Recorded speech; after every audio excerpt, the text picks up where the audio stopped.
सिर उठाता कट्टरपंथ। भारत सरकार ने कनाडा को वहां बढ़ रही भारत विरोधी ताकतों के खिलाफ चेतावनी दी थी, लेकिन कनाडा सरकार ने एसएफजे द्वारा आयोजित खालिस्तान जनमत संग्रह को शांतिपूर्ण और लोकतांत्रिक बताकर रोकने से इनकार कर दिया। खालिस्तानी सिर्फ वही नहीं, यूरोप और उत्तरी अमेरिका में भी सक्रिय हैं। भारत और कनाडा के संबंध खटाई में पड़ते नजर आ रहे हैं। दोनों देशों के बीच कड़वाहट बढ़ने की पूरी आशंका दिखाई दे रही है, क्योंकि भारत को लग रहा है कि कनाडा अपने देश में चल रही खालिस्तानी गतिविधियों पर नर्म रुख अख्तियार कर रहा है।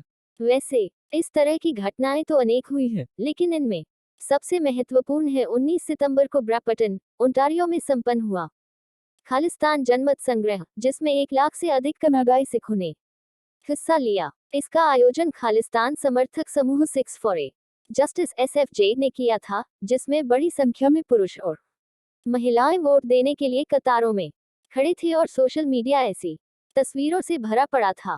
यह जनमत संग्रह 2020 में ही प्रस्तावित था, पर कोविड-19 के चलते इसे मुलतवी करना पड़ा था। एसएफजे को भारत में 2019 में प्रतिबंधित कर दिया गया था। कनाडा में 10 लाख से अधिक भारतीय रहते हैं। पंजाब के बाद यदि सबसे ज्यादा सिख कहीं बसते हैं, तो वो है कनाडा, जहां की 15% आबादी सिख है। भारत सरकार ने कनाडा को वहां बढ़ रही भारत विरोधी ताकतों के खिलाफ चेतावनी दी थी, लेकिन कनाडा सरकार ने खालिस्तान जनमत संग्रह को अपने देश के कानूनी मानकों के स्वीदू भीतर शांतिपूर्ण और लोकतांत्रिक बताकर रोकने से इनकार कर दिया। चिंता की बात यह है कि अकेले कनाडा में ही नहीं, बल्कि कट्टरपंथी खालिस्तानी तत्व पूरे उत्तरी अमेरिका और यूरोप में भी अपनी विचारधारा के लिए राजनीतिक समर्थन पाने की कोशिश कर रहे हैं। विश्व सिख संगठन और 6 फॉर जस्टिस जैसे खालिस्तान समर्थक संगठनों की गतिविधियों के विश्लेषण से खालिस्तान मकसद के पुनरुद्धार के लिए धन संग्रह और सोशल मीडिया प्रचार जैसे प्रयासों का खुलासा हुआ है। एक सहानुभूतिपूर्ण राजनीतिक दृष्टिकोण ने सिख कट्टरपंथियों को 1984 के दंगों को नरसंहार के रूप में घोषित करने, सिख समुदाय के आत्मनिर्णय वरिष्ठ पत्रकार CUENEZAEYET भिंडरावाले और अन्य आतंकवादियों के लिए स्वर्ण मंदिर पपरिस में एक स्मारक बनाया। राष्ट्रीय राजनीतिक दलों के मुखर विरोध के बावजूद वे इस स्मारक के मुद्दे पर अड़े रहे।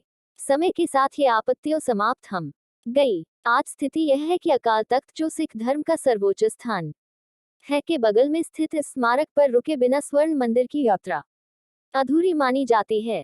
खालिस्तान की मांग दोहराने के पीछे की वजह 1984 में भारत के कुछ शहरों, खासकर दिल्ली में हुए नरसंहार को बताया जा रहा है। वो दंगा 31 अक्टूबर 1984 को तत्कालीन प्रधानमंत्री इंदिरा गांधी की उनके सिख अंगरक्षकों द्वारा की गई हत्या के विरोध में हुआ था।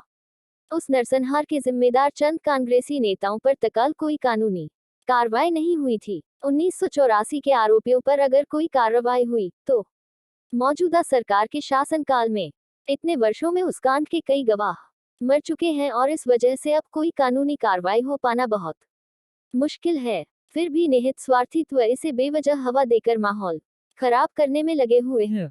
आश्चर्य नहीं कि लंबे समय से कई वरिष्ठ खालिस्तानी नेताओं को पनाह देने वाले पाकिस्तान को इसमें एक अवसर दिखा है।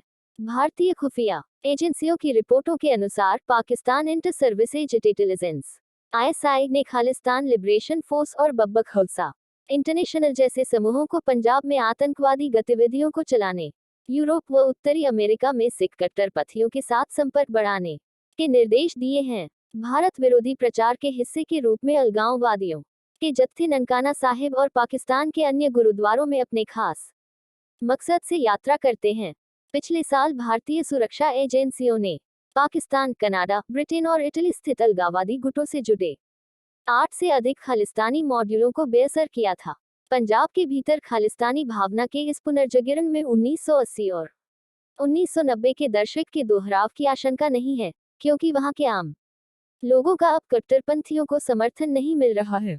फिर भी यह हिंसा की छिटप घटनाओं को जन्म देता है, जैसे कि पिछले 2 वर्षों में हिंदू और अन्य सामाजिक धार्मिक समूहों को लक्षित कर हमलों की एक आड़ चलाई गई, जिसमें 6 लोग मारे गए। ये कट्टरपंथी तत्व कानून व्यवस्था की समस्या पैदा कर सकते हैं। पंजाब पहले से ही